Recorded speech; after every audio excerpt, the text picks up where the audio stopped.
अस्सलाम वालेकुम स्टूडेंट्स। आज का टॉपिक है टाइप्स ऑफ वेव और कैटेगरीज ऑफ वेव। वेव्स की दो कैटेगरीज हैं, मैकेनिकल वेव्स और इलेक्ट्रोमैग्नेटिक वेव्स। मैकेनिकल वेव्स जो होती हैं ये वो वेव्स हैं जिनको मीडियम चाहिए होता है, any medium for travelling for their propagation. They can not travel in vacuum, vacuum के अंदर ये ट्रैवल नहीं कर सकती। They need material medium for their propagation. जैसे साउंड वेव हैं, आप साउंड वेव जो है इसको मीडियम चाहिए। इसी तरह वाटर वेव है, तो मैकेनिकल वेव्स को मटेरियल मीडियम की ज़रूरत होती है। इलेक्ट्रोमैग्नेटिक वेव्स को मटेरियल मीडियम नहीं चाहिए होता।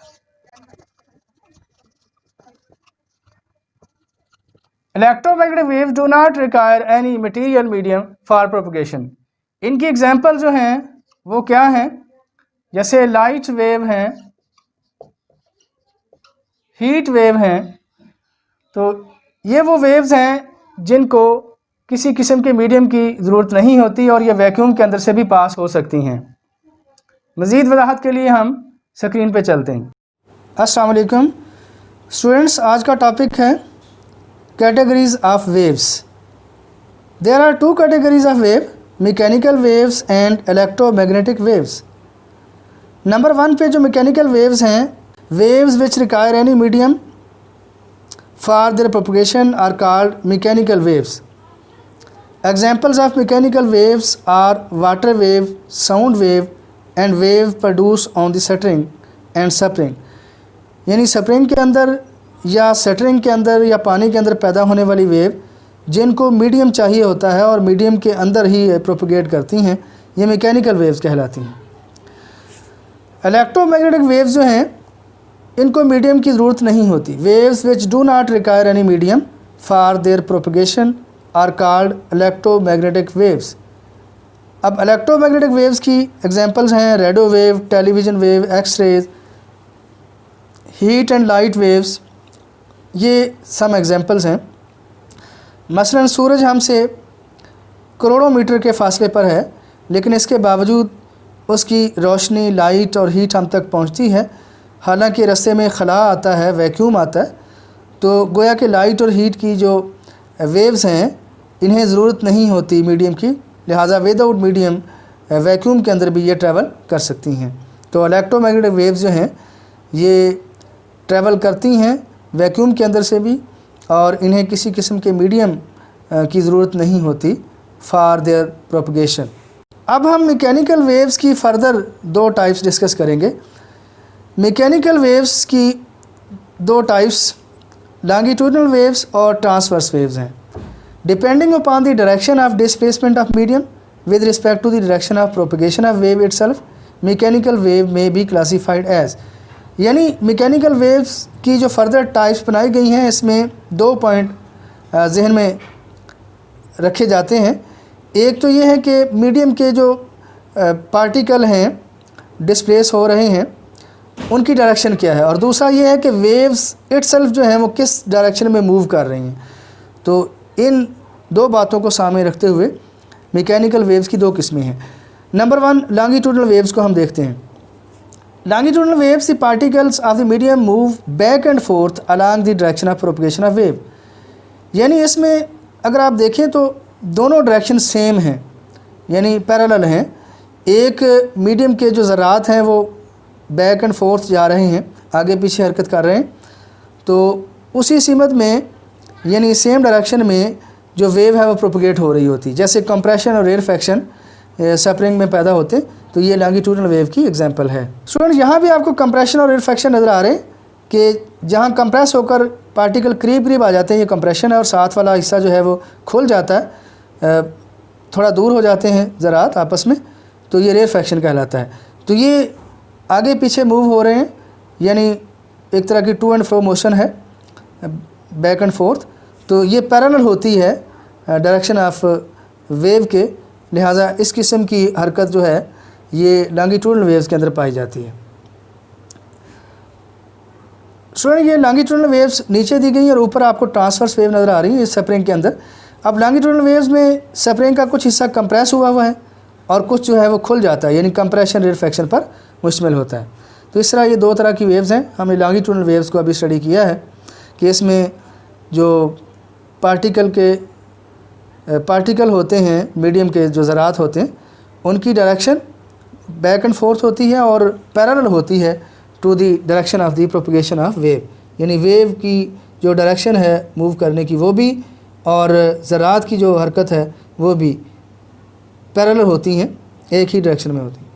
लॉन्गिट्यूडनल वेव जैसे अभी हमने देखा, such a wave consist of region called compression. ये कंप्रेशन वो एरिया है जहाँ पे स्प्रिंग के लूप्स क्लोज हो जाते हैं, और इसके साथ दूसरा जो रीजन है वो रेरफेक्शन है, ये एक्सपेंड कर जाता है, where the loops are spaced apart, खुल जाते हैं, ये रेरफेक्शन कहलाते हैं। In the region of compression particles of the medium are closer together, यानी कंप्रेस का मतलब है करीब करीब आ जाना, क्लोज हो जाना मीडियम के ज़रात का, जबकि दूसरा जो एरिया होता है उसे रेरफेक्शन कहते हैं। Particle of the medium are spaced apart, यानी रेरफेक्शन में दूर हो जाते हैं, उनके दरमियान स्पेस ज़्यादा आ जाती है। Distance between two conjunctive compression is called wavelength. अब दो कंजक्टिव कंप्रेशन के दरमियान जो फासला है उसे वेवलेंथ कहते हैं। इसी तरह दो रेरफेक्शन के दरमियान भी जो फासला होगा वो वेवलेंथ के इक्वल होगा। तो इस तरह की वेव जो होती है इसको हम लॉन्गिट्यूडनल वेव्स कहते हैं। अब ट्रांसवर्स वेव में क्या फ़र्क है? In case of transverse wave the vibratory motion of particle of the medium is perpendicular to the direction of the propagation of wave, यानी इसमें जो वाइब्रेशन है पार्टिकल की, मीडियम के पार्टिकल की, उसकी डायरेक्शन परपेंडिकुलर होती है। मसलन वो ऊपर नीचे अप एंड डाउन है, तो प्रोपगेशन ऑफ वेव जो है वो लेफ़्ट टू राइट है, यानी एक हॉरिजॉन्टल डायरेक्शन है, दूसरी वर्टिकल है, तो एक दूसरे के वो परपेंडिकुलर बन जाएंगे। इस तरह से ट्रांसवर्स वेव को डिफ़ाइन किया जाता है। स्टूडेंट्स, आपको स्क्रीन पे नज़र आ रही है ये जो डायरेक्शन है वेव की, वो आप देख रहे हैं, ये लेफ़्ट टू राइट जा रही है। लेकिन इसके बरक्स अगर आप रेड रीजन पे गौर करें, एक रेड पार्टिकल है, वो किसी भी एक पार्टिकल पे फोकस करें, वो कभी ऊपर हो रहा है कभी नीचे हो रहा है, तो इसका मतलब ज़रात की जो हरकत है मीडियम के ज़रात की वो अप एंड डाउन है, यानी ऊपर नीचे है। जैसे ऊपर वाली तस्वीर में आप देख रहे हैं कि डायरेक्शन ऑफ वेव प्रोपगेशन जो है वो हॉरिजॉन्टल है, जबकि ग्रीन कलर की लाइन आपको डायरेक्शन ऑफ पार्टिकल वाइब्रेशन नज़र आ रही है, ये परपेंडिकुलर है। तो गोया ये दोनों डायरेक्शन, यानी डायरेक्शन ऑफ वेव प्रोपगेशन और डायरेक्शन ऑफ पार्टिकल वाइब्रेशन, ये एक दूसरे के परपेंडिकुलर हैं। लिहाजा इस किस्म की जो वेव होती हैं ये ट्रांसवर्स वेव कहलाती हैं, जिसमें मीडियम के ज़रात जो हैं वो अप एंड डाउन जा रहे होते हैं, जबकि वेव लेफ़्ट टू राइट जा रही होती है। अब इस डायग्राम में आपको दो कंजक्टिव कंप्रेशन के दरमियान फासला वेवलेंथ दिखाया गया है, या फिर कंजक्टिव जो कंप्रेशन है और इसके साथ साथ जो नीचे वाले हिस्से हैं, ऊपर वाले को क्रस्ट कहते हैं, नीचे वाले को ट्रफ कहते हैं, तो दो मुत्सिल ट्रफ के दरमियान जो फासला है वो भी वेवलेंथ है। या फिर जहाँ से वेव स्टार्ट हो रही है, इसका ऊपर वाला अपर और जो मीन लाइन जा रही है उसके नीचे वाला एक हिस्सा, दोनों मिला लें एक वेव मुकम्मल हो जाती, इसे भी वेवलेंथ कहते हैं। तो ये वेवलेंथ तीनों तरह से इसको देखा जा सकता है, यानी दो क्रस्टस के दरमियान मुत्सिल क्रस्ट जो होते हैं कंजक्टिव क्रस्ट, उनके दरमियान फासला वेवलेंथ है, या दो ट्रफ के दरमियान जो मुत्सिल हैं वो भी वेवलेंथ है, या फिर यहाँ से वेव स्टार्ट हुई है उसका एक अप वाला हिस्सा एक डाउन वाला हिस्सा, जो दोनों हैं जहाँ मुकम्मल होती है वेव, तो इस मुकम्मल चक्कर को भी वेवलेंथ कहा जाता है। We can produce transverse wave with the help of a rope. Stretch out a rope along a smooth floor with one end fixed, यानी एक एंड को फिक्स कर लें, दूसरे को हाथ में पकड़ें और अप एंड डाउन करें तो उसमें वेव पैदा हो जाती हैं। A wave in form of alternate crest and trough will start traveling toward the fixed end। तो हम जैसे पहले देख चुके हैं कि जो ऊपर वाले हिस्से हैं और नीचे वाले हिस्से हैं ये मूव करना शुरू कर देंगे, ऊपर वालों को क्रस्ट कहेंगे, नीचे वालों को ट्रफ कहेंगे, तो ये मीडियम के जो पार्टिकल हैं वाइब्रेट करेंगे और आगे को जाना शुरू कर देंगे। Distance between two conjunctive crests or trough is called wavelength. The crest and troughs move perpendicular to the direction of wave. ये हमने पहले भी डिस्कस किया था कि इसमें जो वेव की डायरेक्शन है और जो पार्टिकल की डायरेक्शन है वो एक दूसरे के परपेंडिकुलर है, लिहाजा ये ट्रांसवर्स वेव होती है। In case of transverse wave, the vibratory motion of particle of the medium is perpendicular to the direction of the propagation of wave। यानी ये बुनियादी खुसूसियत है, ये फ़र्क है ट्रांसवर्स वेव में और लॉन्गिट्यूडनल वेव में। waves as a carrier of energy. Energy can be transferred from one place to another through waves. Wave के ज़रिए एनर्जी को एक जगह से दूसरी जगह मुंतकिल किया जा सकता है. For example when we shake the string up and down we provide our muscular energy to the string. तो स्ट्रिंग को जब हम अप डाउन करते हैं तो हमारी मस्कुलर जो एनर्जी है वो ट्रांसफ़र हो जाती है. As a result a set of waves can be seen travelling along the string. A vibrating force from the hand disturbs the particle of the string and sets them in motion. तो इस तरह से जो string के अंदर up and down motion है ये move करना शुरू हो जाती है. These particle then transfer their energy to the adjacent particle in the string. तो इस तरह से स्ट्रिंग के अंदर पार्टिकल टू पार्टिकल ये एनर्जी ट्रांसफ़र होती रहती है. Energy is thus transferred from one place to the medium to the other in the form of wave. The amount of energy carried by the wave depend on the distance of touch string from its rest position. यानी जितना ज़्यादा हम उसको mean position से ज़्यादा up और down करेंगे, यानी उसका एम्पलीट्यूड जितना ज़्यादा करेंगे वेव का, उतनी एनर्जी ज़्यादा ट्रांसफ़र होगी. और जितना एम्पलीट्यूड कम होगा उतनी एनर्जी कम ट्रांसफ़र होगी. If we shake the string faster we give more energy per second to produce wave of higher frequency. लेकिन अगर हम उसको फास्टर कर देंगे, यानी तेज़ उसको चलाएँगे, तो ये फ्रीक्वेंसी हम बढ़ा रहे होंगे. And the wave delivers more energy per second. तो पर सेकंड एनर्जी बढ़ जाएगी to the particle of the string as it move forward. इन दोनों सूरतों को हम सिमुलेशन में वर्चुअल लैब के थ्रू अंडरस्टैंड करने की कोशिश करते हैं. स्टूडेंट्स, हम वर्चुअल लैब में मौजूद हैं और यहाँ हम देखेंगे कि वेव जो हैं वो किस तरह एनर्जी को कैरी करती हैं. अभी हमारे पास एक सिस्टम मौजूद है, स्ट्रिंग सिस्टम. इसके अंदर हम वेव पैदा करते हैं. वेव एक डिस्टर्बेंस है जो मीडियम के अंदर पार्टिकल्स को वाइब्रेट करने पर मजबूर करता है. और वो मीडियम के जो पार्टिकल हैं वो मीन पोजीशन के ऊपर और नीचे वाइब्रेट कर रहे होते हैं. हम इसको स्टॉप करते हैं तो देखते हैं कुछ पार्टिकल मीन पोजीशन के ऊपर हैं, कुछ नीचे हैं. तो इस तरह ये वाइब्रेट कर रहा होता है. अब हम इसको मैनुअली नहीं ऑपरेट करते बल्कि ऑटोमेटिक ऑपरेट करके देखते हैं. चूँकि इसके अंदर डैम्पिंग इफ़ेक्ट भी मौजूद है, उसको हमने थोड़ा सा ऑन कर दिया है. अब हम देखते हैं कि ये एनर्जी किस तरह कैरी करती हैं. एक्चुअली ये पार्टिकल को जब इसके पार्टिकल वाइब्रेट कर रहे होते हैं तो वो एनर्जी को ट्रांसफ़र कर रहे होते हैं from one particle to another particle. और इस तरह स्टार्टिंग पॉइंट से लेके एंड पॉइंट तक तमाम पार्टिकल जो हैं वो वाइब्रेट करना शुरू कर देते हैं. अब हम इसकी एम्पलीट्यूड जो है उसको इंक्रीज़ करके देखते हैं. अब इसका एम्पलीट्यूड जो है मैं बढ़ा रहा हूँ. तो जो ही मैंने इसका एम्पलीट्यूड इंक्रीज़ किया तो हमने देखा कि ये ज़्यादा वायलेंटली वाइब्रेट कर रहा है, तो गोया ज़्यादा एनर्जी ट्रांसफ़र कर रहा है. तो इट मीन के वेव के अंदर जब एनर्जी ज़्यादा ट्रांसफ़र हो रही होती है तो उस वक्त उस वेव के अंदर एम्पलीट्यूड ज़्यादा होता है.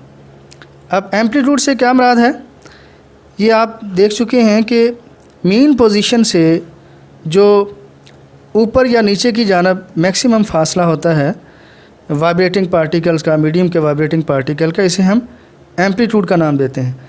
तो एम्पलीट्यूड कम करने से, ये एम्पलीट्यूड हमने कम कर दिया है, तो ऐसी सूरत में एनर्जी भी कम ट्रांसफ़र होती है. गोया कि वेव जब एनर्जी ट्रांसफ़र कर रही होती है तो उसके एनर्जी ट्रांसफ़र करने का जो इन्हिसार है it depends upon the amplitude of the wave.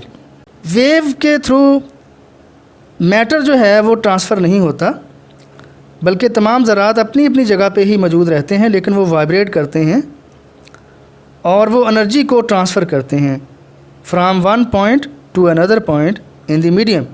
और ये डिपेंड करता है कि अगर एम्पलीट्यूड ज़्यादा है तो फिर एनर्जी ज़्यादा ट्रांसफ़र होगी, और अगर एम्पलीट्यूड कम है तो फिर एनर्जी कम ट्रांसफ़र होगी. जैसे अभी इसका एम्पलीट्यूड कम है तो कम एनर्जी ट्रांसफ़र हो रही है. आप आखिरी पॉइंट पे देखें तो मामूली सा वाइब्रेट कर रहा है ज़रा ऊपर नीचे. लेकिन जब मैं इसका एम्पलीट्यूड बढ़ाता हूँ तो हम ऑब्ज़र्व करते हैं कि ये जो मीडियम के ज़रात हैं ये ज़्यादा ज़ोर से वाइब्रेट कर रहे हैं और मीडियम के ज़रात मीन पोजीशन से ज़्यादा अप एंड डाउन जा रहे हैं. तो ये ऐसा इसलिए है कि इसके अंदर ज़्यादा एनर्जी ट्रांसफ़र हो रही है। स्टूडेंट्स, ये एक छोटी सी एक्टिविटी है कि drop a stone into a pond of water. पानी के तालाब में हम एक पत्थर को फेंकते हैं। Water wave will produce on the surface of water. वो पानी के अंदर, पानी की सतह में वेव पैदा होती हैं और ये ट्रैवल करती हैं आउटवर्ड। अब हम कार को रख देते हैं किसी फासले पर। जब वहाँ से वेव गुजरेगी, when waves reach the car it will move up, वो ऊपर चला जाएगा, फिर डाउन आ जाएगा with the motion of the water particle by getting energy from the wave.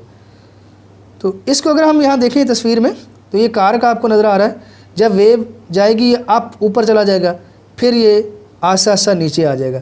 तो गोया ये मेन पोजीशंस के ऊपर और नीचे यानी up and down motion show कर रहा है, अपनी ही जगह पे खड़ा रहता है।